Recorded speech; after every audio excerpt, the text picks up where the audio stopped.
Hello and welcome back to another exciting installment of What I Think I Know with your host, Dan Briantino.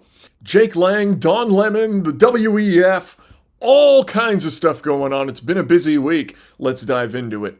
Starting off with Jake Lang, here's a little clip of kind of an overview of about what happened.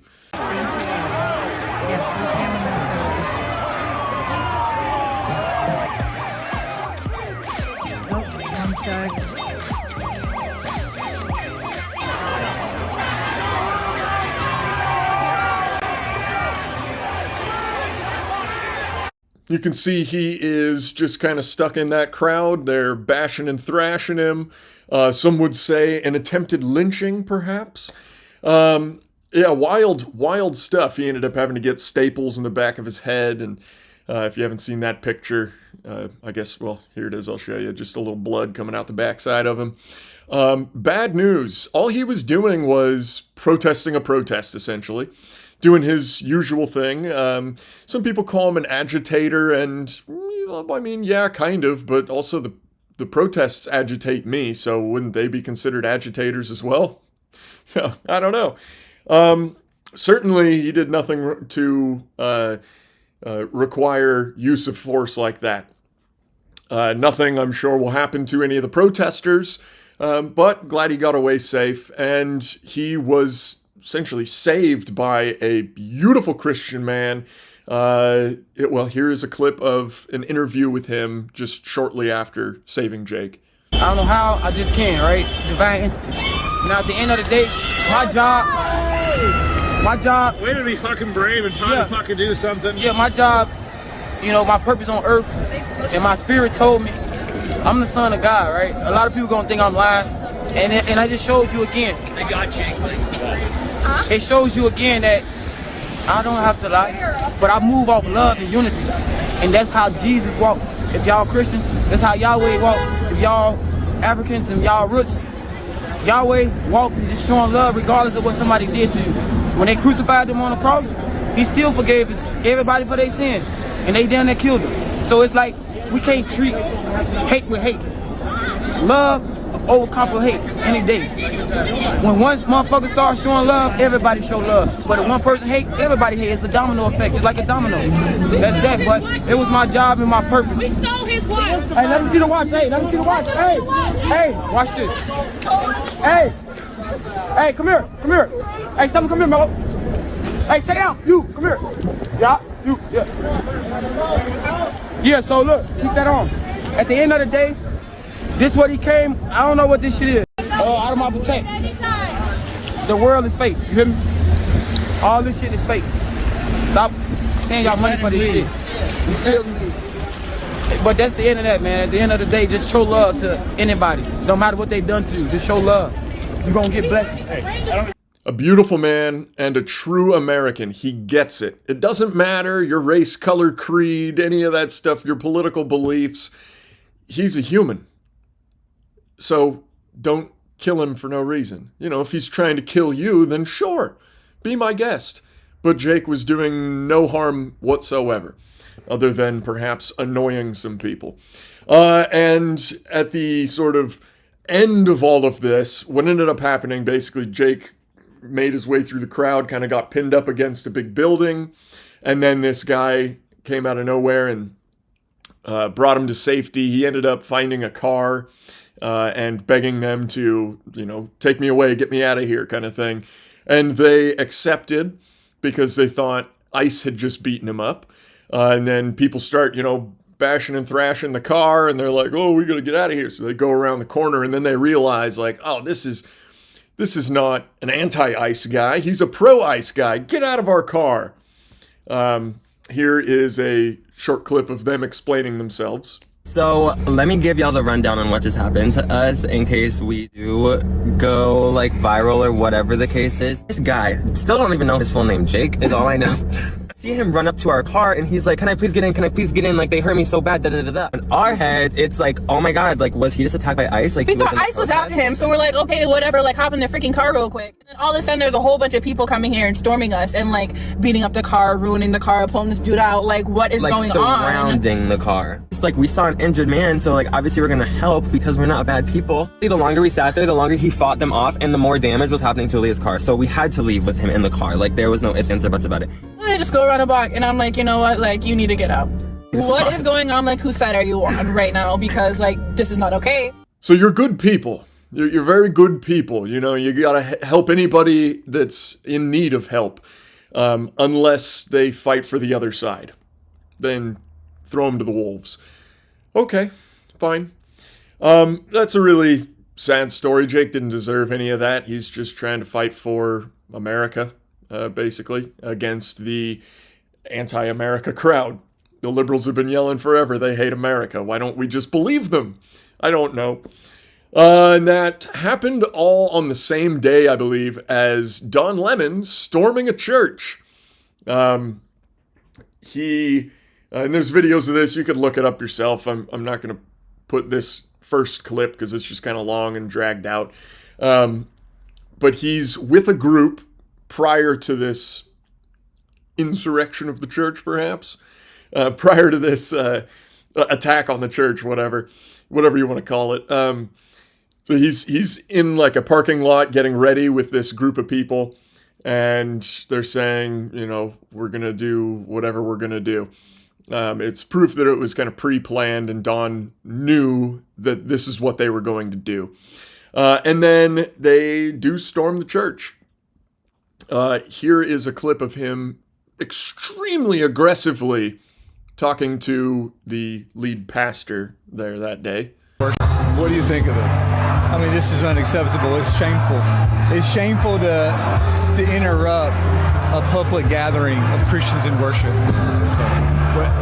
But there were folks who will say, I have to take care of my flock. okay, but listen, we live there's a constitution in the First Amendment to freedom of speech and freedom to assemble and protest. We're here to worship. We're here to worship Jesus because that's the hope of these cities. That's the hope of the world is Jesus Christ. I want to be very respectful. Please don't push me though. We're here to worship Jesus. Yes. That's why we're here. Yeah. Okay, that's why we're here. Okay. That's what we're about. Don't you think Jesus would be understanding we're about and love these folks? We're about spreading the love of Jesus. But did you try to talk to them as a no Christian? one is willing to talk. Okay. I have to take care of my church and my family, so I asked that you actually would also leave this building. You don't want us to chronicle what happened? Unless you're here to worship. I'm always worship. I'm a Christian. We're here to worship. Yeah. We're here to worship. Okay. Thank you very much. I appreciate it. Just does not want to leave well enough alone. He will not take no as an answer. You know, he's just ridiculous. Constantly pushing his own narrative. These are the facts. They're not facts. They're just kind of his opinions or whatever. Just like his opinion of a civil crime is not a crime. Well, it's in the name. You might call it an infraction, but that doesn't mean it's not a crime. If you run a stop sign, that's an infraction. It's not a misdemeanor and it's not a felony. It's an infraction, but it's still a crime. You still have to do the time. In the case of a ran stop sign, the time is, you know, a bill of $200 to $600, whatever there. I haven't run a stop sign in quite a long time. The last one I did, though, 2016 maybe, I got a ticket for a run stop sign. I think it was close to $600, which is absolutely insane. But anyway, I paid it because, well, I ran the stop sign. So what are you going to do? Yeah, do the time. And I hear a lot of that from kind of younger viewers of internet things and CNN type stuff. They all say the same sort of thing. You know, oh, it's a civil crime, so I guess there's no punishment. I do not understand their point at all. You know, kind of the two big things is, well, it's a civil crime to cross the border, and you're just attacking brown people. Civil, still a crime. I've got a buddy who is from England, who was on a work visa here, I believe. He owns some businesses here, I think. I can't really remember. Been a few years since I talked to him. I wonder what he's up to. But anyway, he overstayed his visa by a few weeks, got caught, and was jailed for 2 months, and then kicked out of the country for a year. If he overstays his visa again, he will be jailed for 1 full year and then kicked out of the country, I believe, never to return again. That's a white man from England, so no, your racism is wrong. Anyway, Don Lemon, back to him.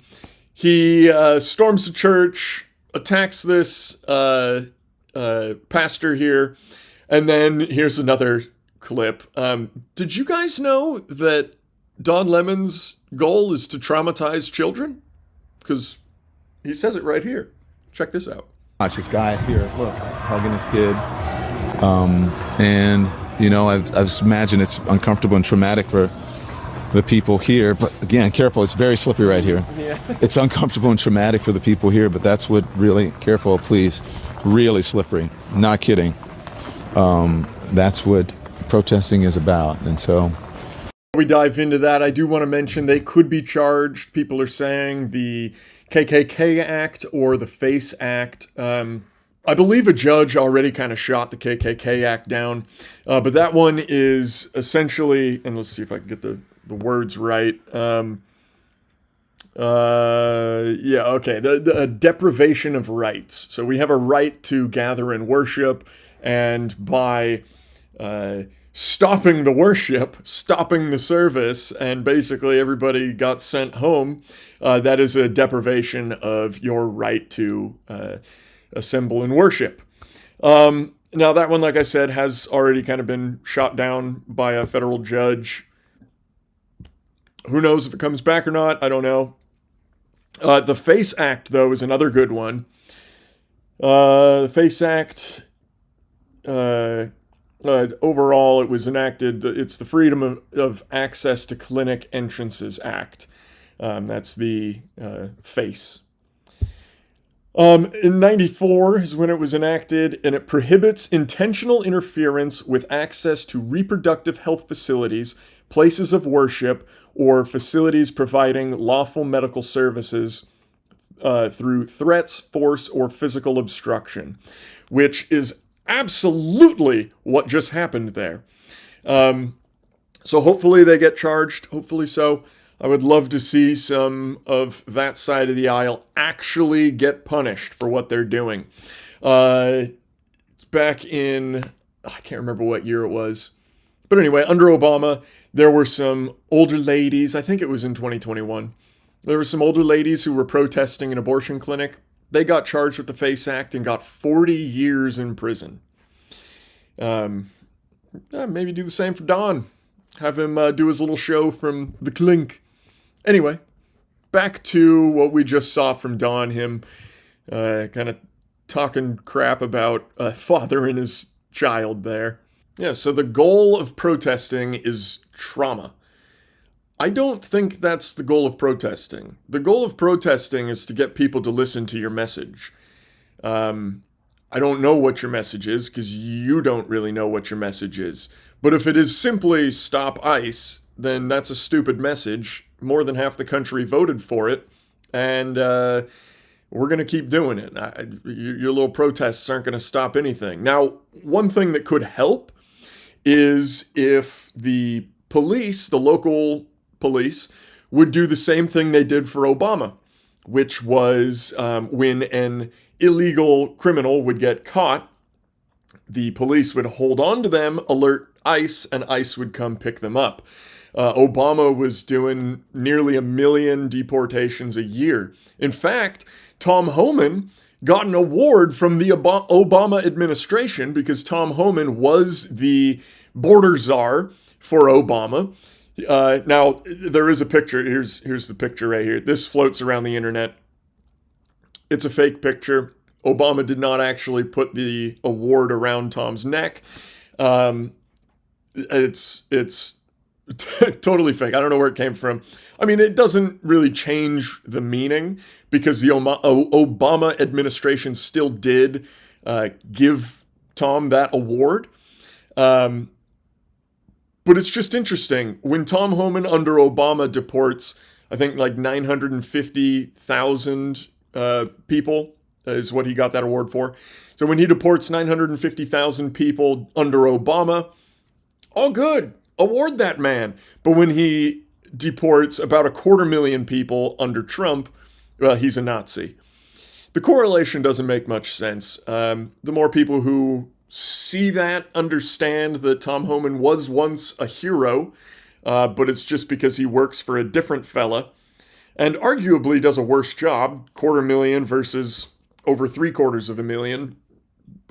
Yeah, he's definitely not supported nearly as much as he used to be. I mean, supporting nearly as much as he used to be. He used to support ICE even more, about 500,000 more.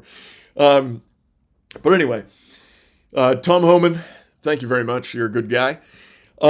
Jacob Frey said some interesting things here. I'd like you to take a listen. Imagine if that city or that town was suddenly invaded by thousands of federal agents that do not share the values that you hold dear. Yeah, could you imagine if a city near you, perhaps let's take like, I don't know, Minneapolis, Minnesota, a city like that, if there were thousands of agents that didn't assimilate to your culture? Imagine if they moved in and just started like opening quality leering centers. Yeah, I agree with you, Jacob Frey. I don't know why you put federal agents, but they're more like undercover Somali agents. But anyway, yeah, totally agree with him. That's the mayor of Minneapolis there. Now, we've talked a little bit about how to deal with ICE if you're ever involved with them. And I think this guy sums up pretty much everything you need to know about dealing with ICE. Here he is. I am a Mexican American, but I am at risk for ICE stopping me to question me or detain me.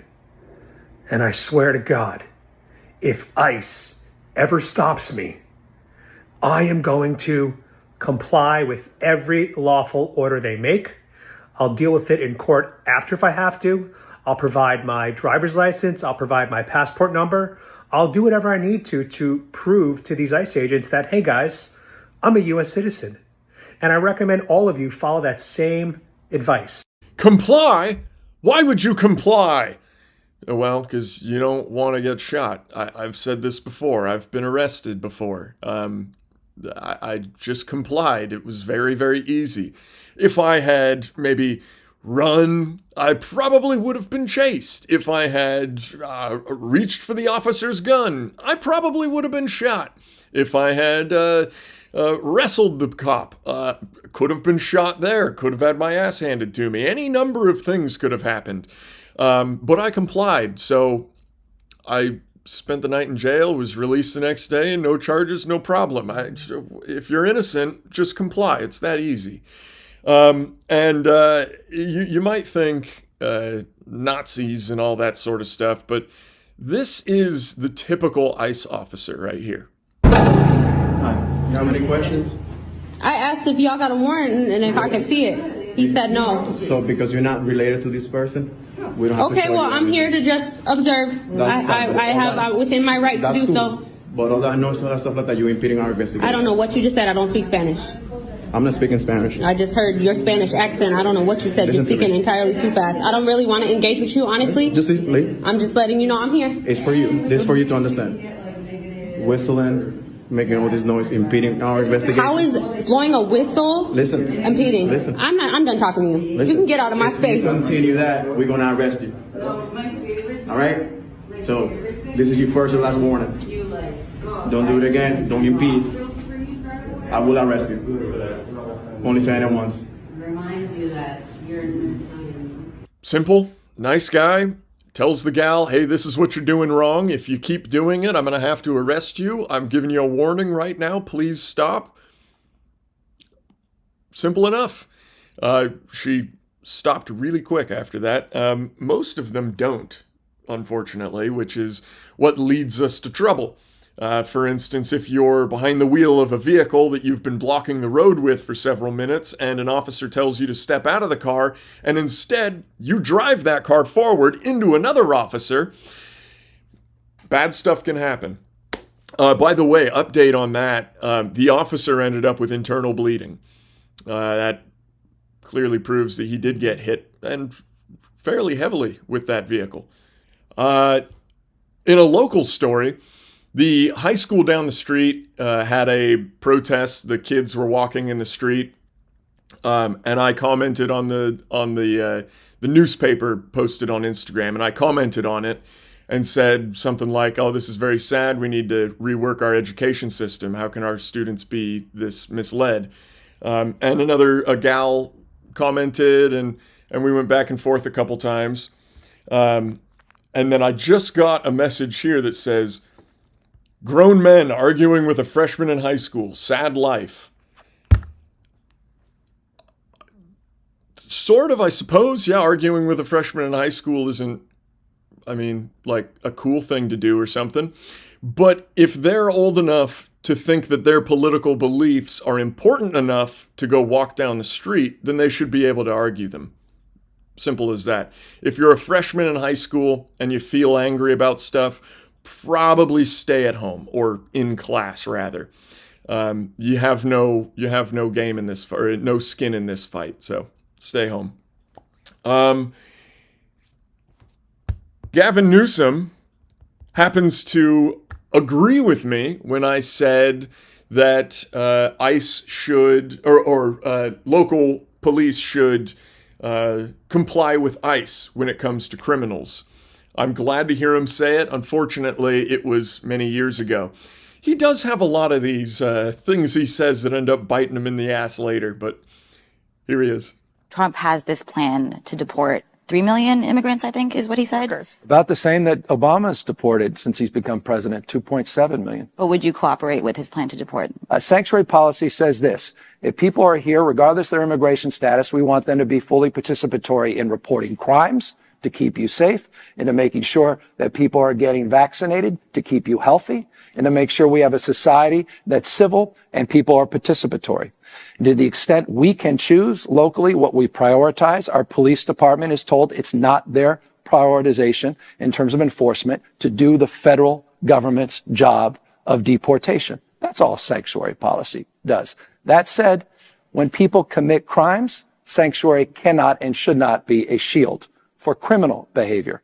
There you go. Simple as that. It is not the state's job to interfere with the feds doing the deportation. Simple. Thanks for agreeing. I just wish you yourself could see yourself say that in the past. Oh boy. Gotta love that guy. Never ends with him. Fortunately, he will be out of our hair very soon. Interesting stuff with Republican candidates for governor of California. Sheriff Bianco was called out during a debate, and somebody pulled up a video of him kneeling for Black Lives Matter back when that was popular. That's definitely going to hurt him. I very much like most of the things he's had to say, but I do not like that. I do not like seeing him bend the knee, literally, to the demolishers of our state. I don't know if you remember the Black Lives Matter protests, but they were ridiculous. You don't have to be locked inside if you're protesting, but you do if you're going to church. Okay, no church, but you can protest in groups of thousands and kill, I think, like 27 people during that time, and do, like $2.8 billion worth of damage, something like that. Yeah, no problem. Have at it. The World Economic Forum is going on in Davos right now, Switzerland. I bet it's freaking gorgeous out there. But you'll never see it because you're not an elite. It's just a group of all the top of the top people in the world getting together. And typically they talk about things like, by 2030, you will own nothing and you will be happy. Everything will be for rent, no personal possessions. I think I've heard that somewhere before. Was it like, Mao's China or Stalin's Russia or like Mussolini's Italy. Something, I don't know. It's reminiscent, I'll say that.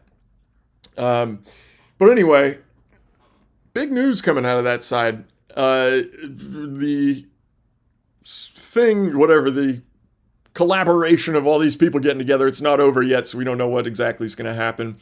But from what I've heard, it looks like we're going to have a 30-day ceasefire with Russia out in Ukraine. We're getting closer to a deal regarding Greenland. And something I really love, check this out. You should start at a much higher level. Okay. We are in Davos at the World Economic Forum. And the Trump administration and myself, we are here to make a very clear point. Globalization has failed the West and the United States of America. It's a failed policy. It is what the WEF has stood for, which is export, offshore, far shore, find the cheapest labor in the world, and the world is a better place for it. The fact is, it has left America behind. It has left the American workers behind. And what we are here to say is that America First is a different model, one that we encourage other countries to consider, which is that our workers come first. We can have policies that impact our workers. Sovereignty is your borders. You're entitled to have borders. You shouldn't offshore your medicine. You shouldn't offshore your semiconductors. You shouldn't offshore your entire industrial base and have it be hollowed out beneath you. You should not be dependent for that which is fundamental to your sovereignty on any other nation. And if you're going to be dependent on someone, it darn well better be your best allies. Okay? And so that is a different way of thinking. It is completely different than the WEF. I viewed the WEF as not a flagpole in the middle, but in fact, they are the flag. Whichever way the wind blew, so it blew. You should have solar, you should have wind. Why are you going to do solar and wind? Why would Europe agree to be net zero in 2030 when they don't make a battery? They don't make a battery. So if they go 2030, they are deciding to be subservient to China, who makes the batteries. America first, baby. When America's doing well, the whole freaking world does well. It's not really our fault. We're just kind of the center of the world, I think. We're better than anybody else. I'm still looking, if you know a country that is better than America, and or a country that is a brown country that is better than any white country, please let me know in the comments down below. If you think I'm racist for even asking that question, tell me down below. I'd like to hear about it. But anyway, when America does well, the world does well. This is just fact. This is how it has worked since at least the 40s. Don't know if you know this, but just after World War II, we had a moment where we had dropped our bombs and nobody else had the capability. So we could have taken over literally the entire planet. It was out of the graciousness of our hearts that we didn't. Also, it was a smart move. It wasn't just gracious. When you have control of the entire planet, it only takes one bad apple to ruin the bunch. And that just means one guy getting in power, starting the wrong situation off, and now we're in a world where we own nothing and we are told we're happy. Simple as that. So one world government is never going to be an okay thing. If it ever happens, that is basically the end of everything, Hunger Games style. But anyway, America first, it's a great thing. We need it. And this kind of shifts us into Greenland. Regarding Greenland, Greenland is not its own country. It's actually owned by Denmark. So like the whole national sovereignty, oh, don't touch Venezuela, they're their own country. Okay, so let Greenland be his own country if it wants to. Well, it can't actually, because it does literally nothing, and there's like 50,000 people on the whole continent. On the whole island. we have treaties with Denmark allowing us to build basically whatever we want out there. I think kind of the main point that people are missing is like we can do basically whatever we want with Greenland right now, aside from pulling all the minerals out of the ground. However, building something on Greenland is essentially like me going to my neighbor's house to trim his weeds for him. Like, it might help me out a little bit, but at the end of the day, when he sells his house, he's getting all the money for it. So if we put billions of dollars into Greenland and then Denmark just one day decides, you know what, I don't want Greenland anymore, I want Russia to have it, I'm going to sell it to Russia. Well, now Russia gets all of our cool shit. Not a very smart move. So the smartest way to go about it would be to take control of Greenland, then build all of our facilities and move on from there. We also have a bit of a competition with China. China wants Taiwan because Taiwan has all the rare earth minerals and stuff to build all the microchips. Great. We don't want them to corner the market on microchips. That would be a very bad thing. Now, we have countries that want to do, in the UK kind of thing, that want to do net zero. They want everything to be electric. So if China is the only one making the batteries and the microchips and all the things you need for that, then you're subservient to China. You are China's bitch, if you will. But if your ally, United States, could provide you with all that stuff, now you are subservient essentially to America, but we pretty much let other countries do whatever the hell they want to do. So you're not really subservient to anybody at that point. So taking Greenland is best for America, best for Greenland, best for the planet. Now, there's other implications in there as well.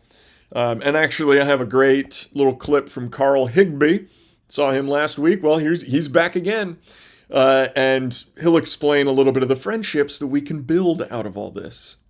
What if I told you there is a new global alignment? And I want you to hear me out, okay? Just hear me out first. Let's do the Greenland component. Greenland has been asking Denmark for help securing itself against Russia and China for over 20 years. They haven't done anything, nor has anyone from any side of the EU or on the NATO side. So case in point, Germany only sent like 14, I think it was literally 14 people when Trump threatened to invade. So you see the commitment from the EU.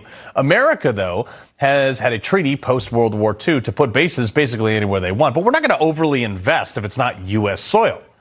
But what if we were to acquire it? This would increase American soil by over 20% and enter what we would then call NORCOM, or Northern Command, where our radar could actually detect an ICBM from Russia or China 20 minutes earlier than it does now, because the path would be over the North Pole. This has also serious global impacts to our foes. We'll do China first. China owns 80 to 85% of the global EV battery industry and produces items for our EVs here in America at a ratio of 6-to-1 that we do internally. If America had access to Greenland, we could break that dependency within a year. We also would be able to produce most of our own chips, too, just from the rare earth minerals that are in Greenland. This would de-incentivize China from taking Taiwan, because that's really the only reason they want it, for the semiconductor market, which would hinder America if China controlled that. All right, stay with me here. Also, our acquisition that could break China's Northern Silk Road and secure a northern shipping channel, cutting off trade routes for China and Russia, but also giving us more secure options that could be taxed for other nations, i.e. making our shipping expenses go down dramatically. This would essentially turn Greenland into America's 12th carrier battle group as well. You can't sink it either. And in its current proposal, as the annex proposal stands, Trump offered every person in Greenland $100,000. That would cost us, there are only 57,000 people. It cost us $5.7 billion. Now, compare that to the over $8 billion price tag for a new aircraft carrier. Don't even get me started on the rest of the fleet. See, Trump's not shooting from the hip here. This would allow America to launch a fighter jet from American soil that could touch Beijing and Moscow, which Moscow, along with China, has been looking in to take Greenland for a while now for the same reasons, because There's 50 billion barrels of oil just in offshore shallow water wells in and around Greenland, which, if America took control of, we could theoretically change the impact of OPEC globally. Now, if we didn't need China for anything, and Russia needed to come to the U.S. for oil because we were outproducing OPEC, or needed to beg us for access to the northern shipping routes, suddenly would we all become friends? They need us. Is Trump rebalancing? So I guess what I'm saying is that if you're anti-America taking Greenland, then you are anti-world peace. Simple as that. Don't know any other way to get around it. That's just kind of what's going on there. Interesting stuff. Gotta love it. Before we move on, I want to show another clip of Gavin Newsom. I find it creepy. He's got like laser eye vision connected to the cameras, like he could feel the cameras watching him or something. Just an interesting video. Thought I'd show you.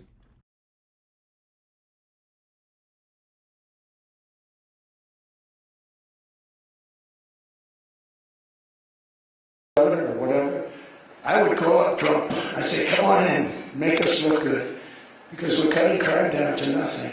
And we're taking people out, career criminals, who are only going to do bad things, and we're bringing them back to their countries. But where we've done it has been amazing, and we have a capacity to do it at much greater levels. And now our hero of the week. This week's hero is Abolitionists Rising, an organization of people who just basically stand on the sidewalk or at a college kind of thing and do sort of a man on the street with a sign that's explaining how abortion really works. And people come up and argue with them, and it's pretty funny to watch. Some people learn a few things. Some people just get angry. Some people do incredibly embarrassing things like this. Say someone breaks into your house and is threatening to kill. Are you married or? Yes. Say someone threatens to kill your wife, your child, and it is either you die or they die. You have the right to protect yourself. Exactly. And in the process, if you have to kill them, yes. Exactly. Okay. So the right to self-defense. I fucking got him! I got him! I fucking got him! I got him! Come back. Focus. Okay, your zinger wasn't good. Here's the deal. You see that, bro? Listen, your shit. Bro, I got it. Clip farm that. Clip farm that shit. We will show all of that. So self-defense. I believe in self-defense. You believe? Okay, self-defense. A lot of the abortion conversation comes in from that exact same point of self-defense. No human being in the womb. So abortion, when you were in your mother's womb, your intention was not to harm her or anyone else. I didn't have any intention because I wasn't sentient. Right, sure, but you were human in the womb. I was not sentient in the womb. So the self-defense argument doesn't work because you're not trying to kill anyone. So all the jumping around is just you celebrating a dumb argument. I must say, that is one of the most embarrassing things I've ever seen. From like a 30-year-old man or something. Check the hairline. That is not a good look, my friend. And I'll be honest, I've not got the best hairline either, but boy, oh boy, at least I'm not jumping around and screeching like a little boy. Anyway, his point as well is ridiculous. Self-defense is kind of a great defense against abortion because it's the baby who's being attacked. So the baby deserves to have self-defense. I know it's hard to fit a gun up there with your child. And also the baby hasn't gone through gun safety or anything like that. Doesn't know how to handle it. So let's keep the guns away. But I think this fella has a point. Babies do deserve self-defense. And, well, we can't really give it to them outside of the womb, so it has to be legislative. Ban them across the country, I would think. There might be like a 1% viability with that, as in maybe 1% of abortions could still happen in the cases of the mother is dying and will die without an abortion, but I don't even know if I agree with that. You know, a loss of life is a very difficult thing, but you're losing life on either side. You're either losing the life of the baby who has, you know, potentially 90, 100 years to live, or you're losing the life of the mother who is, you know, already done a lot of living. So it's a tough thing to talk about there. But anyway, any necessary abortions are less than 1%. Unfortunately, we kill about, about 1 million babies a year that are totally healthy, mom and baby, and they're just murdered because the mom says, I don't really want to deal with that right now. I just want to go have fun. So very, very sad. And I don't know this fella's name, actually. I don't know if I've ever known it. Maybe I did. I've been watching his videos for a long time. He's a great guy. But anyway, Abolitionist Rising, come on down and pick up your deliciously cold Coors Banquet. A wonderful trophy. And thank you guys very much for doing all that you do. You're fantastic human beings, and maybe someday we could see a change. And finally, I want to leave you guys with a very funny video. I think it's a great, definition of the difference between ordinary men and ordinary women. You know, you have your far left men and women that are just cuckoo. This does not really pertain to them so much. Well, I guess it does, but we have to group the men in with the women. So this is a great definition for the difference between conservative men and everybody else. So I hope you guys like it. It is just comedy. Just enjoy and laugh. But anyway, thank you all for watching. God bless you. God bless this big, beautiful rock we live on. Thanks for watching. We'll see you next week. My boyfriend will often come up to me and he'll be like, hey, can I just tell you 10 facts? He doesn't say that exactly, but he just very much wants to tell me facts. You know, he's like, I've just collected some pretty interesting facts, and he wants to share them. And I don't want to be like, you know, men are like this, but I do think this is a bit of a male trait, the desire to share facts. Because I've been at a party and I've seen one guy tell 4 or 5 facts to another guy, and then the other guy share 5 or 6 facts that he knows right back, and then they both leave the conversation and are like, Gary is great to talk to. They both leave. They're both named Gary in this situation, by the way, and they're like, I just had a great conversation with Gary. That guy is awesome. And it's like, I'm not saying I'm better, in that I don't really like to do this exchange of facts, because it's like I don't know a fact. I never met them. I don't know facts. It's not something I have, and I am taking in facts. You know, I'm reading things and I'm watching other things, and I am taking in facts, but those facts are just immediately becoming feelings and opinions. It's like facts are just grist for the feelings mill, if that makes any sense. It's just like and they're being turned into facts so quickly and via a chemical process. So there's no going back to the facts. The facts are gone. The facts have become feelings. You know what I mean? So it's like, you know, when you are you burn a log and it becomes fire and ashes, right? It's like you can't just go back to the log. The log is gone forever. In the same way, when I'm having a political discussion with someone, I'm like, you gotta take my word on, you know, you gotta believe me on this because there's heat here. You know, there's heat, which means there used to be a log or a fact. There used to be a fact log. You know, come on. I know there's something. There's a reason I am feeling so strongly about it. Listen to me. He's a bad president. I don't know why. Don, you're a gay black man in America.